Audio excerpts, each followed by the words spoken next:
In Craig's terms, I'm a joker because I teach ethics as well at St George's in London, and I'm a GP in the Royal Borough of Croydon in South London. My name is Sanjiv. I'm a GP in North London, and I'm also run a medical school somewhere outside of London. I work as a GP in Battersea, and I work as an Associate Dean as well with Health Education England, leading on the Enhancing Generalist Skills programme. Written quite a lot with Sanjiv and John, but also separately have a book in production called Fighting for the Soul of General Practice. The algorithm will see you now. So it's all about relationships, which is the subject of our talk today. So I think without further ado, let me just start. I'll share just a few slides, and I'm going to try and stop after 8 minutes or so just for comments before handing over first to Sanjiv and then to John.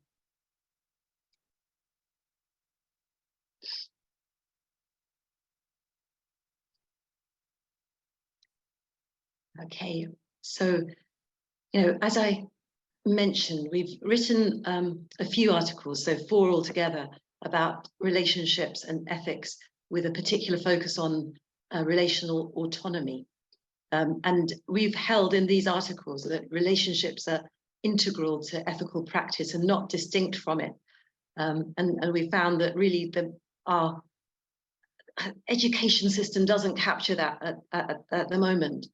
This screenshot is real. It's from one of a sort of GP computer software that we use for clinical encounters, and you try and type in as a problem suffering, but they can't find it. It doesn't exist. And I think this kind of encapsulates why we wanted to write as we have done.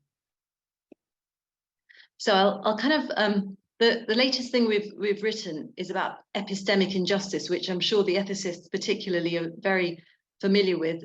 Just in case anyone isn't, I'll kind of quickly recap. So Miranda Fricker, I think, first introduced this as a concept. So injustice inflicted on someone in their capacity as a knower. So testimonial injustice, when we do this all the time as clinicians, don't we? We kind of pick which bits of the story we want to validate. So people sort of say, well, it started last week or last year, and it was when my aunt kind of came into the room and I had a pain, and we're like, no, quickly, what type of pain? Where is it? Where does it radiate to? So that could be categorized as testimonial injustice, whereas hermeneutic injustice is when people, this is more sort of subtle. It's when people can't validate their experience of suffering, for example, because there's no kind of medical categories to fit it, and there's kind of some states of being, I suppose, which lend themselves more to hermeneutic injustice. So people who are in chronic pain, who have mental health problems, who are living in poverty, who've had adverse childhood events, who suffered from trauma, and their whole experience of life is so different from ours, probably, and there's no kind of medical way of expressing their experience of their suffering. And we kind of hold that this is a kind of fundamental injustice that we continue to perpetrate. And I'm just going to share some stories with you to sort of try and illustrate the point. These are all kind of based, I'm a GP, I practice 3 days a week. So these are based, of course, on real life. So, 48-year-old woman with type 2 diabetes, Miss Z, seen by the diabetes specialist nurse, and she's offered a choice of being referred to a dietitian or starting insulin to help her with her sugar control, which is poor despite being on 3 different oral hypoglycemic medicines, so blood sugar lowering medicines. She lives alone, takes medicine for her depression. She's on a 0-hour contract, which kind of makes it really hard for her to attend appointments. She doesn't want to see a dietitian because it'll cost too much in terms of lost wages, and she doesn't really think it would help her. And she'd really rather not be on another medicine, but these are the options that she's given. I'll come back to the cases kind of after. I just wanted to tell you these little stories as by way of illustration, really. So then a 55-year-old woman, Mrs. M, a refugee from Afghanistan, and she's seen with an interpreter to discuss her widespread body pain. And so, you know, it was a very, the clinician seeing her tries to be as kind as possible, but she's offered in the end the choice of either codeine and paracetamol or physiotherapy, and she's also signed off work. I mean, this happens all the time, doesn't it? An 82-year-old man, Mr. B, refuses to get out of bed. So, you know, the nursing home call a GP in to rule out any acute kind of physical, mental illness. And after this is done, the nursing home staff don't attempt anymore to force him to get up because it's his choice not to. And then finally, come to, you know, Miss T, 25 years old. You know, she had a really difficult childhood. She was sexual abuse. If you look through the medical records, this is uncovered. But on the clinical notes, there's an alert which flashes up about aggressive, impulsive behavior, warnings about not seeing her in extended hours, for example. And so she's sort of in the end prescribed quetiapine to stabilize her mood because an antidepressant alone doesn't work. So quetiapine is an antipsychotic for people who aren't familiar with it. And it's a really strong kind of, it's a very strong psychotropic drug. And I'd just really like to pose the question, invite comments about whether the use of a normative ethical framework kind of protects these patients from, you know, the type of injustice I described at the beginning. So testimonial injustice, where parts of their story are picked by us selectively, and kind of hermeneutic injustice, where their experience, the meaning which their symptoms have for them is missed. So I'll just stop sharing for a second. I've only got one or two more slides anyway. Just really like to invite comments. Does that sort of resonate with people or not? I'm curious.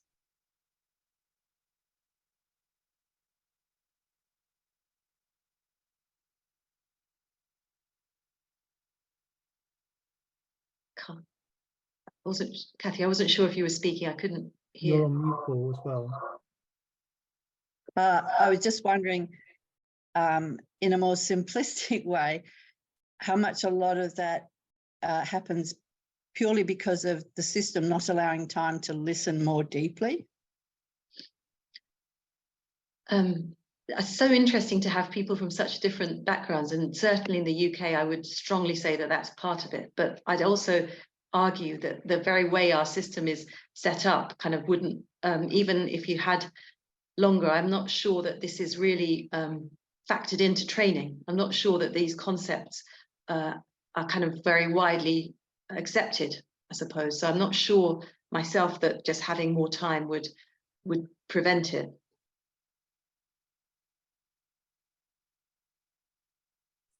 It's about more time from whom, isn't it?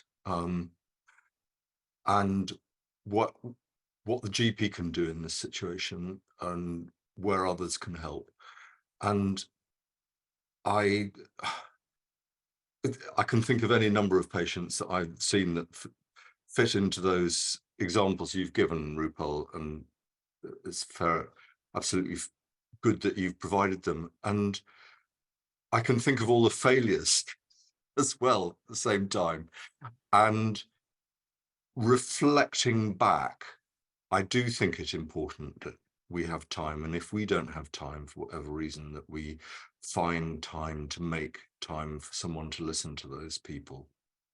And I mean, listen properly to their story. And it's not just sitting back and letting them talk, it's helping them to make sense of where they are, where they come from. Yeah. And that can sometimes be very intensive. And given that there probably aren't the facilities for intensive psychotherapy or whatever, it's a question of how else those people can be listened to. And that is a huge challenge.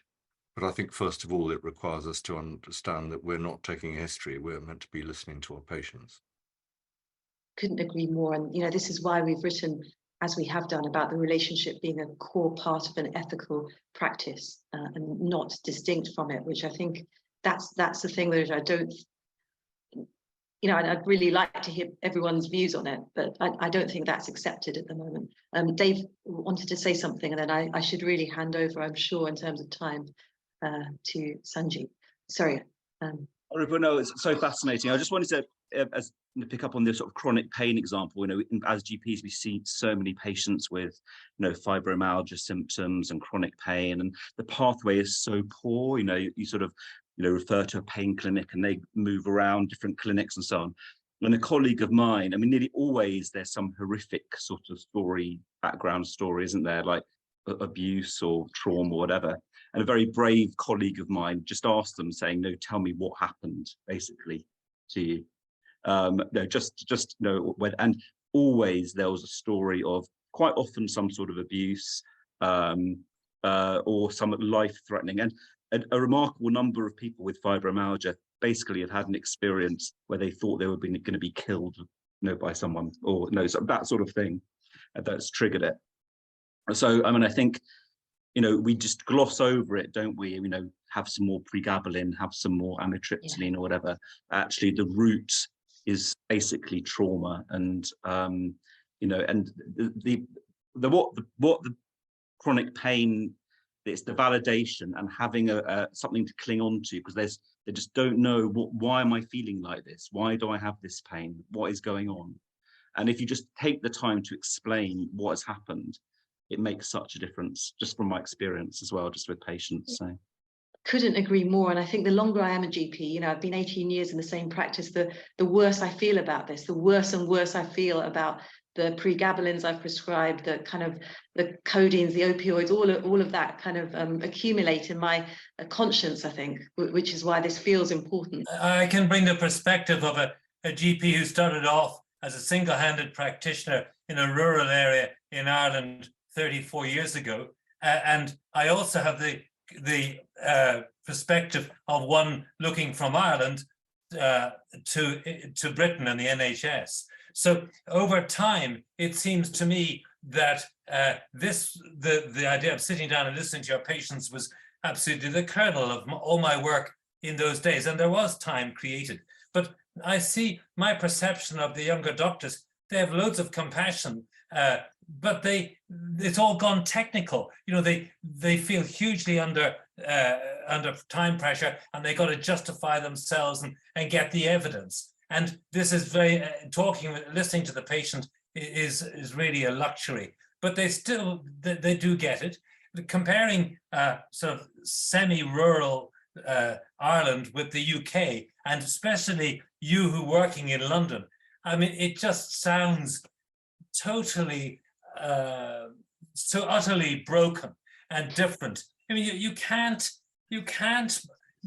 fix people unless you go into these areas and you allow your compassion to work and to listen to such people. I'm struck by what in nursing we often talk about is compliance or non-compliance, and trying to shift that lens when we teach nurses and nurse practitioners to work with patients, that it's not a non-compliant patient. It's not somebody who just didn't follow your directions. It's your inability to shift your lens to understand the world they're in. And often as nurse practitioners, we spend a lot of time saying, we spend more time, we listen.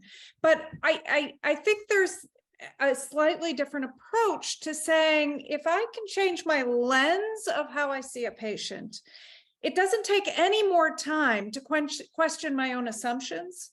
And so when I moved back here to Michigan, I joined a physician in a solo practice, a GP. She had never worked with a nurse practitioner before, and a patient came in who was known to her as a psych patient, as a complicated abuse history, as an addict now in recovery. And I spent 10 minutes with him and realized that he was having diabetic symptoms and diagnosed his diabetes. And she had been unable to see through all of her assumptions about who this overweight, dramatic personality was, to see that he was actually having physical symptoms that had a diagnosis that was different than the psych diagnosis. And it just reminds me of, if we label somebody as non-compliant, then we've also stuck them into a box of our own making, and that shifting the lens is the hard thing. Our lens, not the lens. Absolutely. Really, I couldn't agree more. So glad you said that. Chiara and Steve wanted to say something. I suppose it echoes some of what Laura said. The cases that you presented had sort of either or biomedical solutions, you know, without a clear understanding of what it was that the patient wanted or needed from you. And it's, you know, it's just that understanding from the patient's perspective, you know, what they want or need, or how this, you know, is experienced by them. I think that helps us get a more meaningful solution, and also helps us to sit in the complexity when you can't always find a solution, at least if you've understood where they're at. I've had some very meaningful conversations that might end with a shrug, but you know, as in they know and you know that this is not easy. It is as complex as it looks, but at least you're bearing witness, and hopefully in time you might get something. And I think that reality of having their complexity seen sometimes helps. And I know that the cases I've presented with the GP exam that we have in the UK, at the moment, the recorded consultation assessment, I know that a trainee could score really well by, you know, offering paracetamol and codeine or physiotherapy to the woman in chronic pain, the refugee, or kind of quetiapine to the woman with personality disorder and trauma. So it's validated by our system. Our system is validating this way of being with people. I think it's really problematic. I think there's a lot of time in general practice, but it's broken into little bits and scattered all over the place. And the task is to bring the bits together and assemble them into a story over time. That's certainly how I was taught anyway, by my trainers. And the second point I wanted to make is, if you want to be academic about this, we're talking about colonization of the life world, of the everyday experience of people being converted into a different story with different words in it by us as the active colonists of the everyday life, really. Because I was also thinking about this issue of categories and narrative, particularly. You mentioned epistemological ethical issues. I think there's an issue in medicine about overvaluing quantitative data and undervaluing narratives. So narrative ethics for me brings a different lens, to use that expression as well. But the comment I wanted to make also is, what I work on Alzheimer's, so the intertwining of the narrative that individual patients and families tell and what the society is saying is very complicated. And so primary care and public health interfaces, I think, are hugely important ethically, because there's only so much you can do in an individual therapeutic relationship when you know, the rest of the United Kingdom is beginning to ration food, or whatever I saw in the paper today.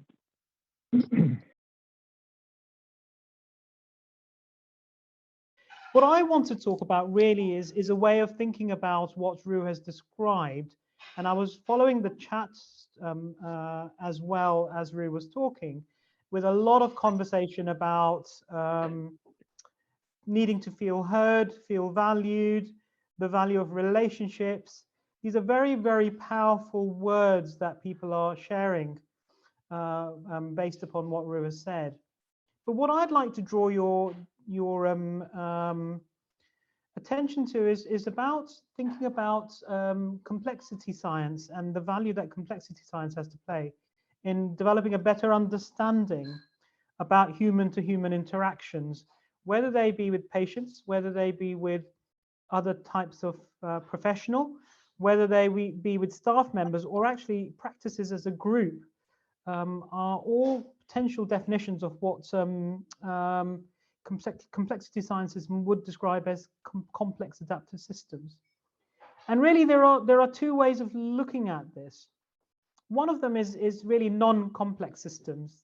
These are things like audit, guidelines,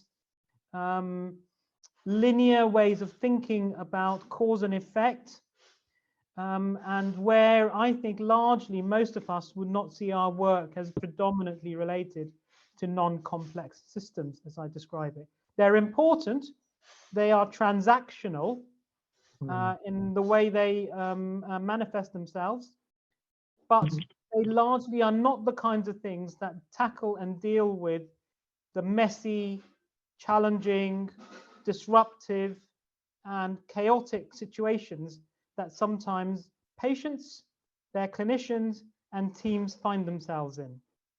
So I just wanted to start with that kind of sort of picture of where I think we are at, which is a strong desire by others outside of medicine and outside of healthcare to try and create non-complex ways of dealing with chaos and mess.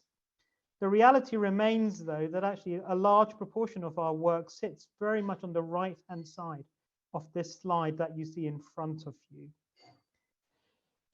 Ralph Stacey, he was professor of management at Hertfordshire University, and he passed away in 2020. But he applied the rules around complexity theory to human interactions in the context of organizational development. And many people will remember Professor Kieran, oh gosh, what's his surname? Damn, I forgot the name. Sweeney, Kieran Sweeney, who was a professor of primary care at Plymouth University, I think.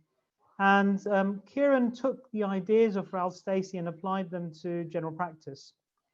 And this is a diagram that was created by Ralph Stacey, where he, in the x-axis, shows how, as we move away from certainty, and on the y-axis, as we move away from agreement about a particular situation, where people end up is on the top right-hand corner in a state of chaos, disintegration, and anarchy. By contrast, where there is close certainty and there is close agreement at the bottom left-hand corner of this diagram, there is what might be described as rational decision-making. Now, I think all of us would recognize that as being guideline-driven, protocol-driven care, would regard it as being fairly transactional. Relationships matter less, but at the very top, where you've got chaos, disintegration, and mess, actually relationships matter a lot. And actually many clinicians sit on that slightly kind of sort of not yellow, but the band in between, which is called the edge of chaos. And that edge of chaos is where I think doctors, nurses, and other people working in primary and community care sit. They keep patients from falling into chaos. And that is, I think, a fundamental concept that actually needs to be better understood, described, and considered, because actually living and working at the edge of chaos is hard work. We talk about burnout, we talk about staff distress, we talk about interrelational issues between members of staff. It's often because people are sitting on the edge of chaos. And I would argue that at this moment in time, the health service in the UK itself is on the edge of chaos. Thanks very much, John. So one of the things that Ralph Stacey talks a lot about is that identity, whether it is professional identity or group identity, is developed and maintained through a process of repeated interactions between members and those from outside the group. And the idea is that actually we go a long way to creating the kind of identity that we want. As doctors, nurses create their own identity, and people working in primary care create their own identity as well. Now, this talks directly to the heart, in my opinion, of the challenges associated with integration. How do you overcome established patterns of interaction and therefore identity to ensure that patients actually get an integrated experience of care? But the other thing that's really important is that actually the ability to talk to each other, i.e. let another person in to have a conversation, which Stacey describes as turn-taking, actually also generates power relations so that people can be included or excluded from a group or from a complex adaptive system. So if someone continues to talk a bit like I am at you at the moment, then I'm excluding you from being able to have your say. It therefore emerges, really, to be honest, that rules are also something that emerge from this pattern of repeated interactions between people, including between a clinician and a patient over a period of time. Doctors and patients, nurses and patients who are in a longitudinal relationship of some kind will have developed their own particular rules, their own particular ways of interpreting and communicating with each other. And one of the, I think, additions that we've made to the canon of understanding here is that we think that moral rules could similarly be considered and developed through this repeated interaction within a complex adaptive system. Often things emerge that you didn't expect, and sometimes novel things emerge that are relevant to that individual or those individuals who are involved in those discussions. And therefore, it makes sense that actually when you're in a long-term clinical relationship between a clinician and a patient, that interaction, that complex adaptive system tends towards greater and greater stability over time. And we see the clinical benefit of that through the work that's been done by people in the BJGP, which shows that actually long-term continuity of care actually saves lives, reduces morbidity, improves satisfaction with care, and has huge benefits in terms of referrals and cost to the healthcare systems. Someone spoke about narrative, and this is a slide I think I've taken from John Lorna's work around narrative-based practice.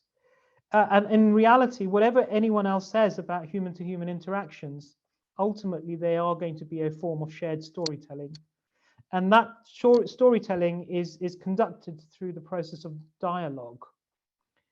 And the art, I think, of what we do is about handing back the narrative to the people who own it. So by actually doing that, we invite them to feel heard and listened. We're in effect sharing power as doctors and nurses. We're actually handing power over to our patients. And by therefore being in that way, we're inviting them to consider taking part in that changing, evolving set of dialogues that take place over time. I think I've got one more slide, and then that's the last slide I'm going to talk about. So really then, what is the definition of a professional? Because in my opinion, traditional definitions of professional are meaningless, really. And for me, it is all about helping other people manage uncertainty, mess, and risk. How we sit at the top right-hand corner of that Stacy diagram defines what we are as professionals. And that has, to some degree, I think, been dumbed down by management practices, by government, by our own profession, agreeing contracts that relate measurable items to meaningless measures, if I may put it that way. So I'm just going to stop there, but you can see how ethical practice, complex adaptive systems, relational autonomy are all intertwined and ultimately boil down to wrong, poor word, but really come back to the issue of how do we help others deal with chaos and mess. No, fantastic. And I was just interested actually in the slight difference between Rupal and Sanjiv, where I suppose from a legal point of view, I suppose sometimes I would come at this, but interesting hearing Rupal talking about the importance of listening, and yet we don't do it, or don't do it enough, or don't have time to do it, and so on. And Sanjiv, really interesting about that last point, about the importance of risk assessment. And it's always struck me that, as has been said in kind of other talks around how difficult it is for doctors to, get to the bottom of things in a short period of time. But it's really just that the importance of listening, the issue of risk assessment, but when these things aren't done, what's the consequence of that? And I sometimes wonder, actually, just because of the chaos and the difficulties, and there's so much on, there must be a lot missed in a funny kind of way, and yet we don't necessarily talk about that what happens if things are missed, and the importance of therefore listening, and the importance of not being able to risk assess if you don't actually know the whole picture. So, from a lawyer's perspective, quite often, we might get attacked if, for example, we produce a bit of advice, but we've not taken everything on board. So it's just really that interesting dynamic. Yeah, so I have to say that I don't think I used the term risk assessment, and I have to be clear about that. That actually, for me, clinicians manage risk; they don't do risk assessments. I do consider the word risk, the word assessment, to be part of those performative set of languages that have evolved over the last 30 years from management culture.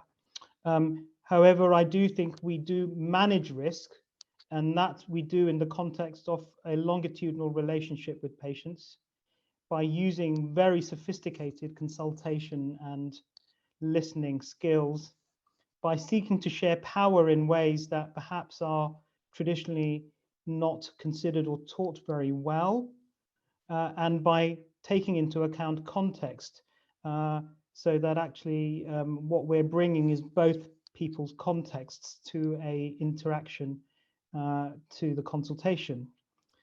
I think the longitudinal relationship is probably the most underplayed element of managing risk, because over a lifetime of working together, people learn to understand what is something that needs to come and what is something that doesn't need to come.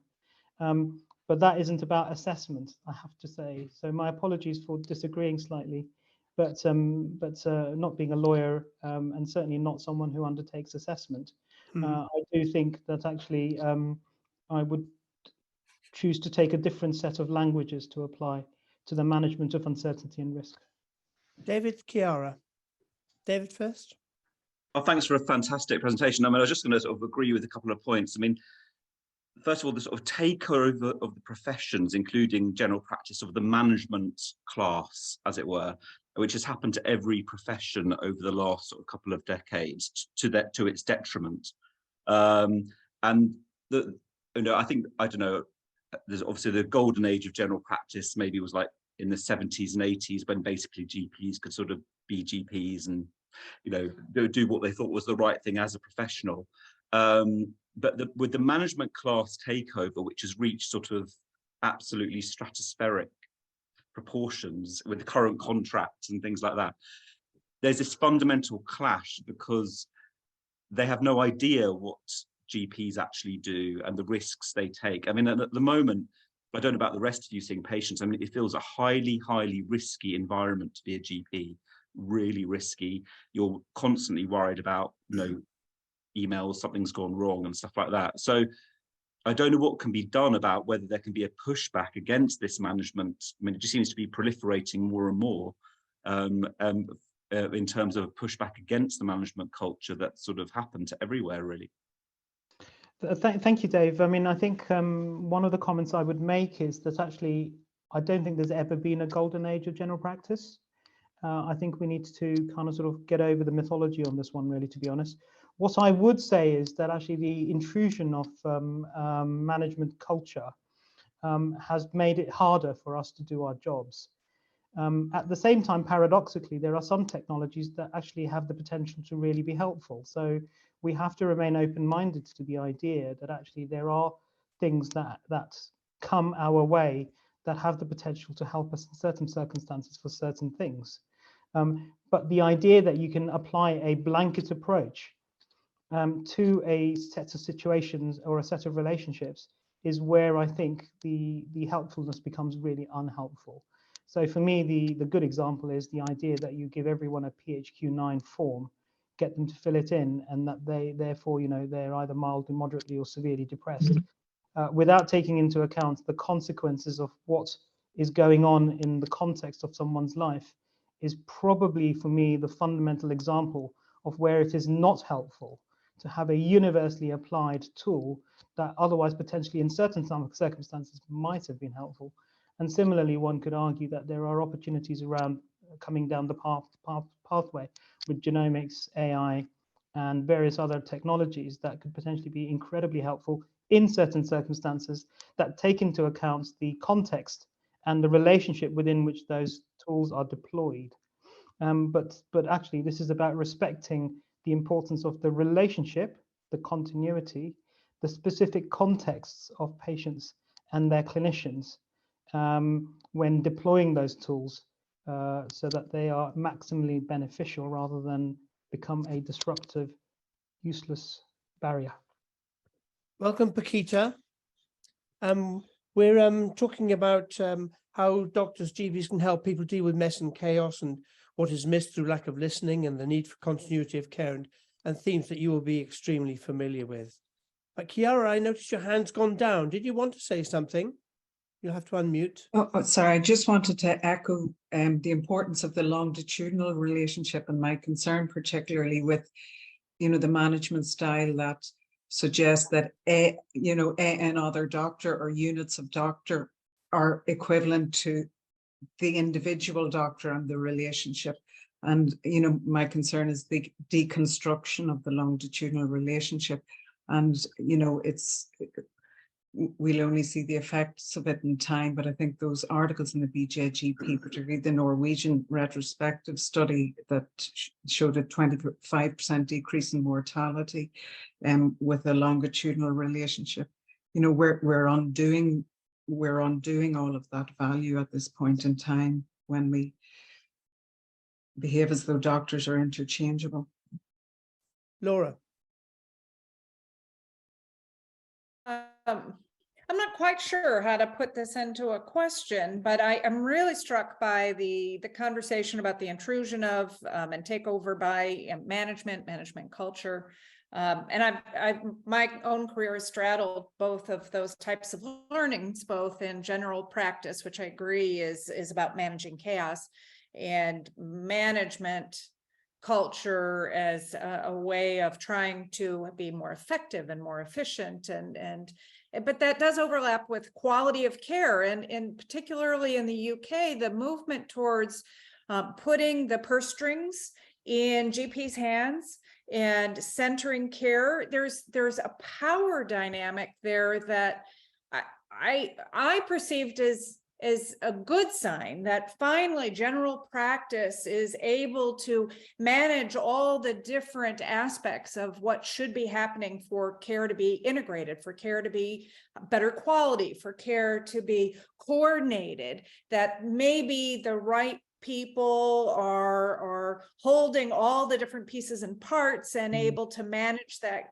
care towards a place that is more integrated and maybe higher quality. Yeah. But have we really come to terms with what that means as the power of wanting all that? But does that turn the relationship into a managed relationship instead of an actual care relationship? Really interesting comment, Laura. The way I see it is that 30 years of evidence related to commissioning by GPs of services has singularly failed to actually make a jot of difference to the care of our patients, certainly in population terms as well as in individual terms. So we still see huge discrepancies in health inequalities. Life expectancy within the city remains hugely variable, and the relationship between poverty and life chances remains stuck at the same levels as Black from 1979. So the evidence that actually somehow money controlled by clinicians makes a difference is probably fallacious. What I would say is that actually the relationship between clinicians and patients has become even more complex because money has come in the way. So the various tools that we now have for delivering care in primary care certainly has become distorted by the influences of transactional care alongside the use of performative tools. Now, I don't say that actually those things are bad. Actually, I think we need good transactional care as well as good longitudinal care. But the idea that you can merely provide transactional care, which is often low risk, which often doesn't require extensive understanding about the context within which people live isn't going to deliver the same kind of improvements in risk and chaos that patients are yearning for. And therefore, I think, you know, the way we manage that risk has got to take into account the influence of performative tools, but can't become beholden to it in the way that we seem to have become so. Tony. I've thought about these things in terms of the industrialization of general practice, well, of quite a lot of medicine, which involves transactional, the over importance of transactional relations, but also of counting. You've mentioned, and I completely agree with you, Sanjiv, that clinical commissioning has failed. And if you talk to any commissioner, when they talk about outcomes, they're really talking about outputs. And that seems, I feel quite sorry for them actually, because if they were to see that, they'd realize how hopeless the situation was. But so it's all about counting. And I'm also interested in mental health, psychological therapies inputs, where the ability to talk to somebody at length without necessarily having an outcome in mind, except of course improvement, generally, is becoming devalued. And it's a little bit the same in the general practice, and this idea of longitudinal relationships. Nobody can say when there's going to be a change, or nobody can predict when there will be a change. Maybe there won't. But as some 2 or 3 people have mentioned, there is evidence that longitudinal relationships produce better health outcomes. And yet putting your finger on quite what it is doesn't seem to be in the vocabulary of management culture, and possibly an overspill from private fee-paying medicine where everything is transactional and reduced to transactional relations. Sorry, I've rambled a bit, but I hope you're getting my... No, Tony, it's lovely to see you, Tony. I think the way I would say it, the sweet spot really must be surely an alignment of agendas where what we do to alleviate suffering, empower people to have agency, and to argue for greater stability in the context of their lives aligns with improvements in cost to the healthcare system and to society, improvements in social engagement, social capital. So there are so many things that could potentially all align with you in the battle of different languages and different epistemologies. But what fundamentally needs to happen is an alignment. And for me, this idea that one is more superior to the other is the kind of sort of, you know, the clash of modern thinking that we are now seeing playing itself out over the kind of sort of most modern postmodernist era. So I do think that actually, yes, we talk about longitudinal care, and it's really, really valuable, but it is undervalued by those who can't measure its value. Because, you know, what's valuable is often unmeasurable, and what's measurable is often useless. So I think it's about understanding how can we move to a different language and to a different place around some of these ways of thinking. Yeah, thank you very much. You've put my point very clearly. we still have half an hour, and this format's working fine, but I don't see more hands. And we could go straight on to John or back to Ru or Sanjiv. Could I throw in a couple of things I haven't heard? One is that I wonder how many doctors, GPs, but especially specialists, consider listening to be a process of being very carefully, thoroughly checking whether or not a patient does or doesn't have something that's inside their particular textbook, which is a different notion to listening that I use. And also whether large numbers of patients actually consider there are only certain things. They expect the doctor, the GP, to take a certain role and have the answers to things for them. So they actually can force the relationship to go in a more medical direction than actually a lot of doctors are happy for it to go. I just throw those in before we go back to, is it Rue or That's a pretty good Sanjiv? segue, actually, Paul. Yeah, good. John. So last lap, everybody. I'm going to be ever so slightly more formulaic than my esteemed colleagues here, and take you to a bit of fundamental, call it ethics if you like. And Ruth started off by talking about relational ethics about half an hour ago. And part of the area that we've been considering and investigating, and as you heard, managing to publish, is about a reconsideration of the notion of autonomy, which is, as you all know, held to be the most important of the various ethical principles that we all deal with. And in its classical or formal or individualist or procedural, it has many, many similes attached to it. You all know. And Chris will know particularly because he deals with it from the other side of the fence. We would all recognize that the decisions that our patients make individually are done with capacity, are informed, are uncoerced, and are dynamic. They can change them. And that adds up more or less to a notion of informed consent in all its splendor. So you've got a link there between the moral and the lawful. And it seems to us really that the notion of shared decision-making, which is what we are enjoined to do with all our patients in almost every context, whether it's diagnostic or therapeutic, is actually a shared decision-making, a shared decision that is argued to be made. And that part of that is those four qualities, end of. And that's the kind of line you see in most ethical textbooks.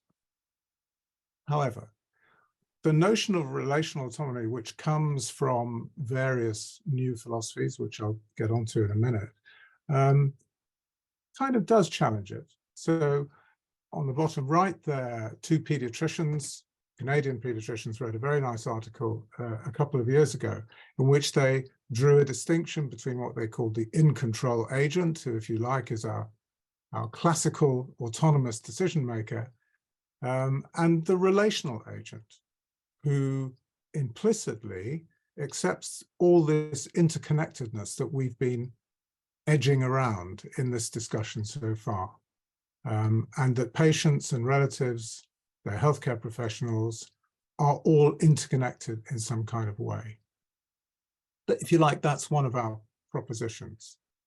Now, where does this stuff come from? Well, it probably comes from the more modern school of feminist ethics, people like Nell Noddings and Susan Sherwin, who more or less have said that this classical account of autonomy is a stitch-up job by the male of the species, who are concerned with rules and guidance and formality. You could call it the law. But actually, women look at things differently, and they look at things from the angle of having to care for us, for all of us, for our children, for our elderly, and are much more aware, if you like, of the interconnectedness of persons and families. Now, you can either buy that philosophy or not, but it's had an impact in the way that we consider autonomy. And some of the other thinkers in this field are those below, Oshana, who has written many articles about the notion of trust. And obviously trust is very important in long-term relationships between healthcare practitioners and their patients. Andrea Westland and Helen Brody, who talk about consent, or AKA autonomous decisions, being essentially a continuous process over time. It's not a one-off. It's, you might call it dialogical.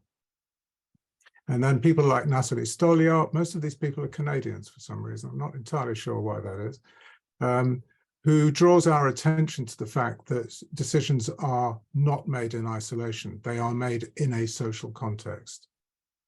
Maybe it's something to do even with the conditioning to which we're all exposed. And here's a nice quote from her and Catherine Mackenzie, who's another leading light in the field, which describes us, kind of obvious really, isn't it, as being socially embedded. We view the world in the context of our social relationships and all these other aspects. So when you add all this up, it does shine a rather different light on that formal notion of autonomy that I started off by talking about. So the leap, if you like, the proposition is that given how primary care is, and it's not the case in all countries, obviously, but it probably is the case in the countries that are represented here tonight, understands that interconnectedness because we are embedded in the communities that we serve. We look after families, we look after patients over the long term. And we might argue that the notion of trust is actually magnified by continuity of care. Something which Honora O'Neill, who's written a lot about trust and actually did the Reef lectures on it about 10 or 15 years ago, did not notice. Akita will put me right if I'm wrong there, but I didn't hear it from one of the leading thinkers on trust. What didn't you hear?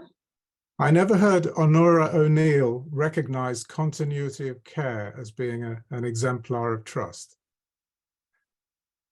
But think about it. I don't think she kind of articulated that way, but she did say that trust is built on encounters with an individual who responds in a certain way. So that once you see that that's the way they're going to, then you build trust. You think, they always do that. So I know I'll be okay. So she does in a sense, actually. Okay. Thank you for that, Pakita.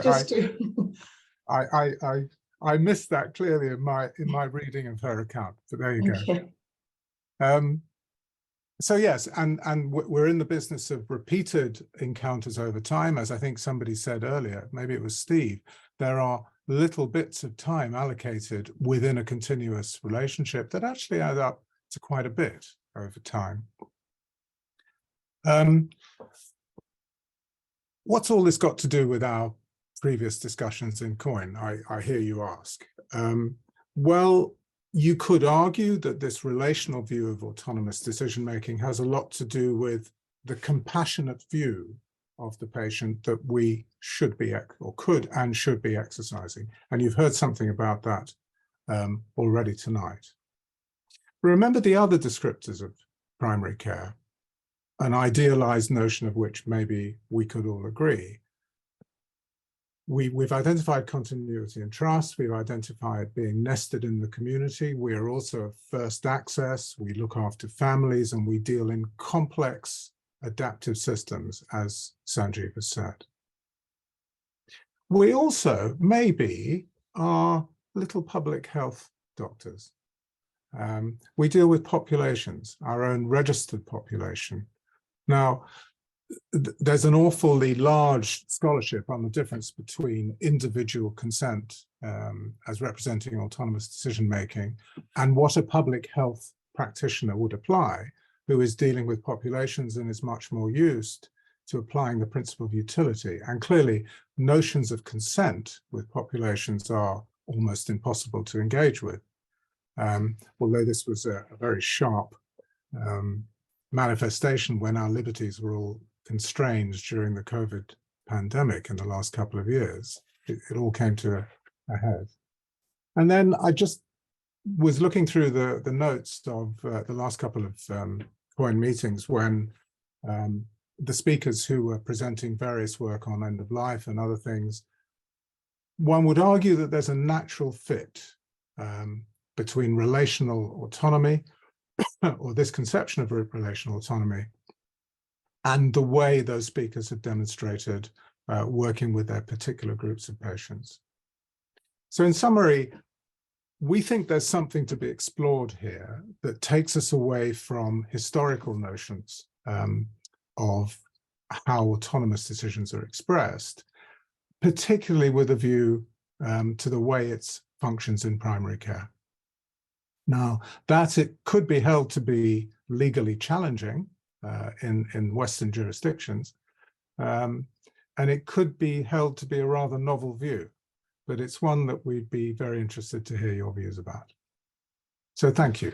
Any thoughts, any comments, colleagues? I'll stop sharing, first of all.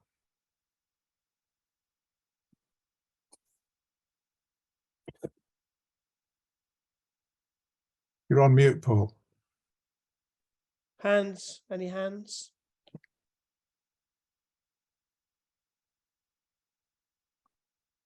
Whilst you're thinking, I'll just stick something in, John. I love that phrase, you know, how do I know what I think until I've heard what I've said? The sort of idea that we come out with things through our mouths that actually we don't really mean.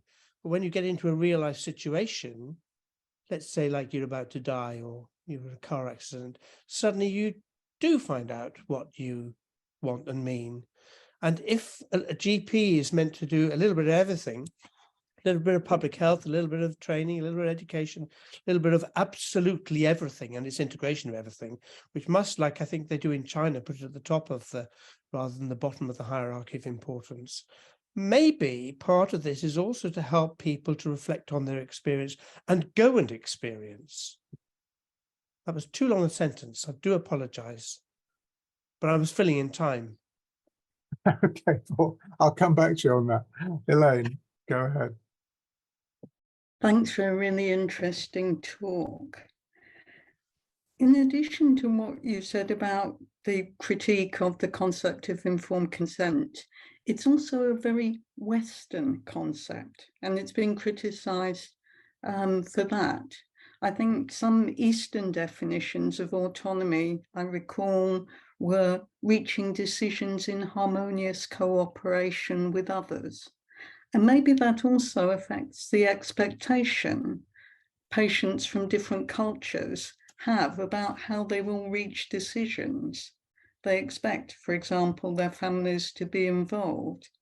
And yet we promote a single, as you've said, perhaps male-focused Western concept of informed consent. So I think it's very good that we can think about different ways and different concepts of relating to each other and to our patients. Thanks. Yeah, Elaine, you're so right to make the relativist point, as it were, that the ethics we live and breathe are essentially, you know, Anglo-American, European, and that's what we're used to. But in societies in the East, it's much more usual to do exactly what you've said. In fact, I've heard when talking with Chinese colleagues that it's often quite normal, as it was 50 years ago in the UK, to share adverse diagnoses with the family first before you share them with the patient, which to our ears now is completely out of court, isn't it? So thank you very much for that. Chris? I hope I wasn't bad-mouthing lawyers, by the way. No, it's great. John, as always, brilliant. I mean, They deserve it anyway. It just sets off lots of thoughts. I just wondered whether, you know, organisations like social enterprises might help, or there may be some learning there, or, you know, to use some of the social enterprises as a way of thinking, how have they achieved some of the more relationship sort of approach. Just thinking that some of the community interest companies that provide healthcare, community healthcare, you know, quite often staff-owned, and quite often, you know, with some element of public ownership in them as well from, you know, the community. But, you know, the health KICs, the health community interest companies, you know, some of them with 1,000+ staff, and there's a number in London and around London, you know, are often staff-owned, and they're trying to sort of, you know, the frontline staff are often feeding back into management about what they're doing, you know, just with a bit more, I suppose, of an ownership element. So I just wondered whether there's something to learn there. And just that the way that you described it as well sounds very much like that sort of clinical model that's, you know, that's sort of out there. And I just wondered, well, really, how you felt, you know, sort of practitioners would be receptive to these other ideas if that's a model that's, just been around for centuries, how does one, go about looking at that? It's an intriguing thought. Actually, Sanjiv's put in the chat a sort of answer to your second point, which is that actually we do this in various ways throughout a relationship, sometimes even a consultation, and actually operationalize a shared decision with other, say, family members, almost intuitively, such that the notion of a formal informed consent does tend to get a bit blurry. And one thinks of, the relatives of elderly patients, for example, in that context. The first point you made about whether CICs or social enterprise companies actually can conceptualize a kind of democratic way forward about what must be policy decisions rather than individual ones is an attractive notion. It's almost Lockean, really. Whether it actually happens that way, I don't know. I've not been involved. But thank you. Ruth.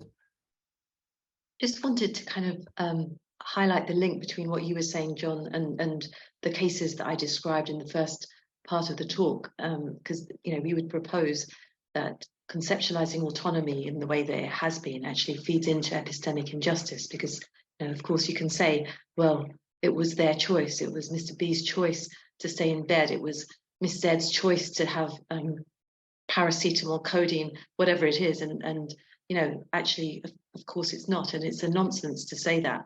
But the way the framework is kind of set up at the moment, and our assessments and the whole kind of conceptualization, so feeds into this kind of injustice. Yeah. No, there's no two ways about that. I'm sure that's true, Ruth. Paquita. Yeah, I just want to echo what Elaine was saying, because I've been teaching in Hong Kong and actually at the apothecaries about autonomy, and I've been banging on for years about the problems and the flaws in the individualistic model, if you like. I still think we need to be, and just also to mention two authors, Lindemann Nelson, who wrote about the patient family in the 1990s and were very much evoking the idea of the family dynamics and so on. So it's not new, but just to say that if you take it to an extreme, and somebody called John Chrisman has written about this, it can become quite coercive and oddly paternalistic, because people do make decisions in relation to their relatives, their loved ones, the society they're in, but sometimes that can become a coercive force, and it doesn't allow for them to really be authentic according to what their values are. If they, do you see what I mean? So one has to be a little bit careful.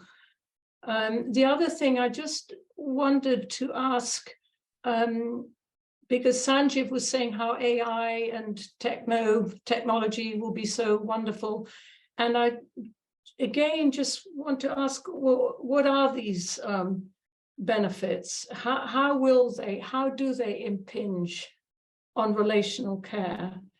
And particularly thinking of the work of Deborah Lupton, who's done some really good stuff on the quantifiable self, and how, and the language you use, because you mentioned language and epistemology, and I'm thinking, the word tools came up a lot, which again already puts us in a mechanistic way of looking at the human body or relations.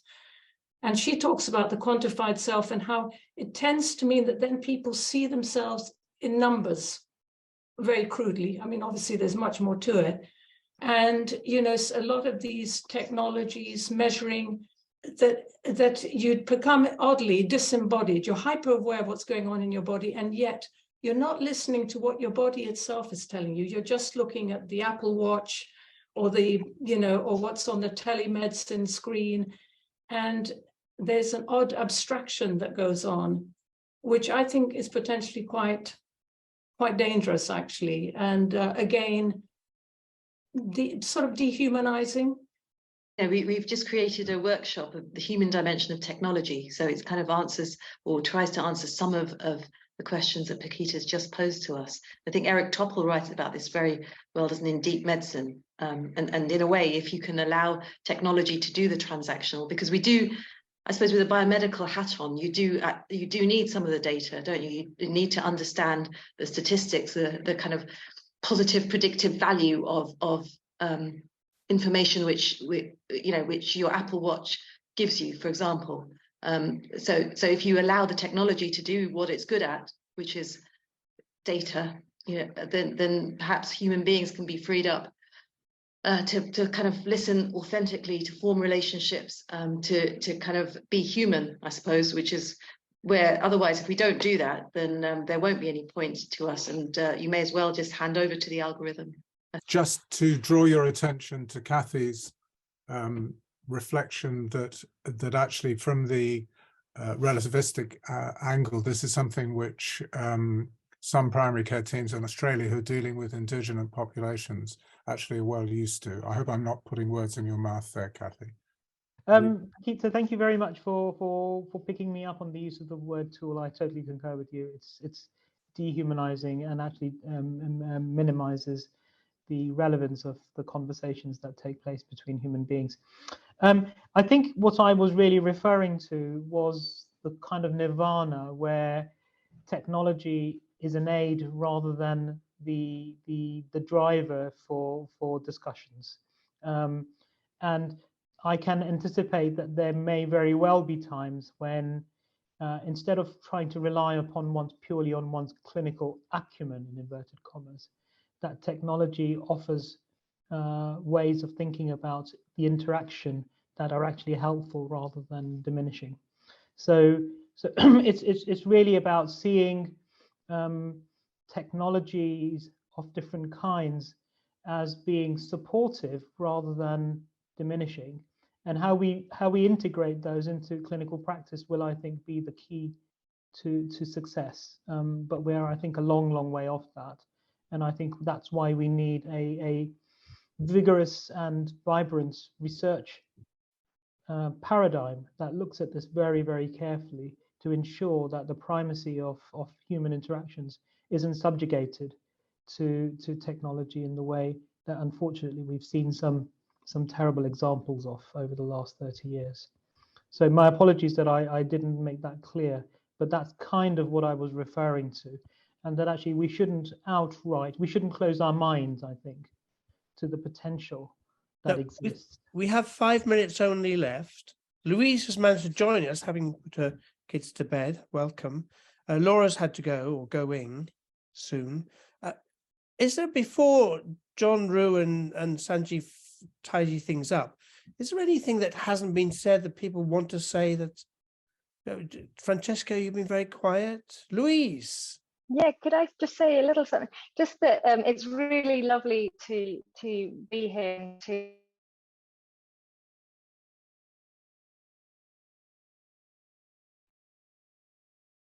I think I'm going to regret saying this, but I'll say it anyway. General practice as a discipline has systematically reduced its potential for continuity of care. Mm-hmm. That's not something that's come from bad people in management. It's come from within the profession. Uh-huh. And it leaves space, of course, for a discussion about how productive and useful continuity of care can be. But nevertheless, it's not, for the majority, probably, of general practitioners, it's not going to happen. There you are, I've said it. Good. Sounds like another coin session. We've only got a minute or two left. Can I just quickly respond? Steve, I mean, continuity has been a theme throughout this evening, and I think the three of us have tackled it in slightly different ways. There's three kinds of continuity, according to, I think it was Sweeney, personal, informational, and organizational. And yes, probably all the people in this room who are still active GPs are guilty because we're all doing other things.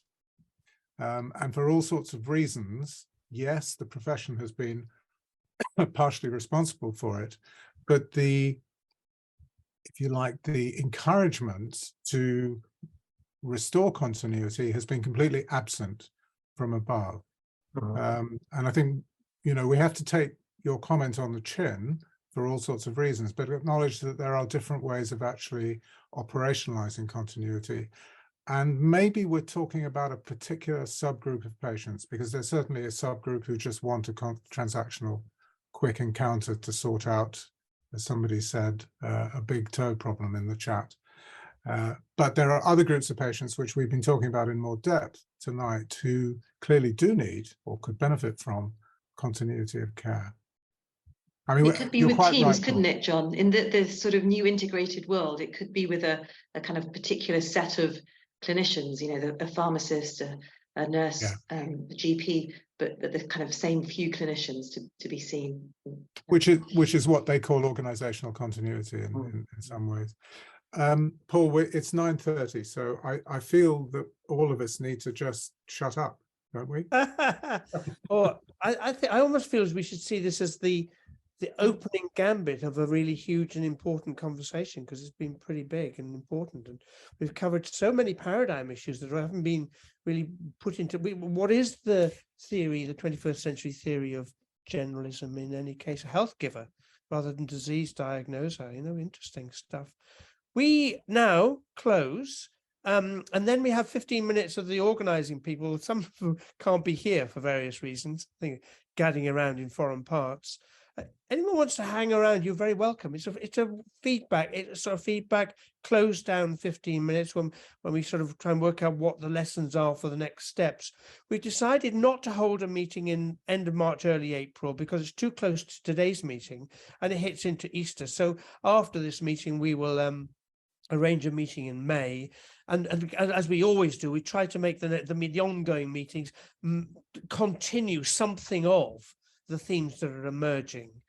So there are some options for the next one. We don't actually know what it's going to be yet. So goodbye to everyone who wants to say goodbye.